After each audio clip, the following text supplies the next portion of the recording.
ल है त साथी यहाँ चाहिँ बल्ल दुईजनाले भने जस्तो काम पारेको चाहिँ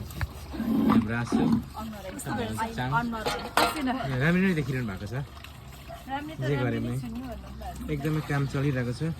अहिले चाहिँ यहाँ तल हाम्रो माम एकजना बित्नु भएको थियो त्यो कारणले गर्दाखेरि आज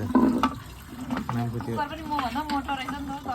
चाहिँ हाम्रो माम बित्नु भएको 14 दिन भएकोमा चाहिँ आज बत्ती बाल्नु रहेछ त्यही कारणले सबैजना एकदम आफ्नो काममा लगिराख्नु भएको रहेछ है सबै यता आउँदैछ त चिप्लै भयो त यहाँ वाइफाई छैन यस्तो सोर्नुको लागि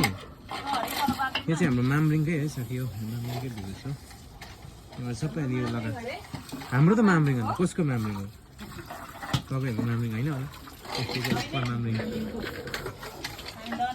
यसले गर्दाखेरि चाहिँ अलिक छन्डिएको छ हो एकदमै खतरा काम चल्दैछ यहाँनिर झन् क्यामेरा मात्रै देखाएको त काम त झन् डरलाग्दो भयो डक्टर ड्राइभिङहरू डक्टर ड्राइभिङ ह्यान्डी बहिनीहरू रहेछ ह्यान्डी बहिनीहरू ठिकै छ राम्रो त्यही त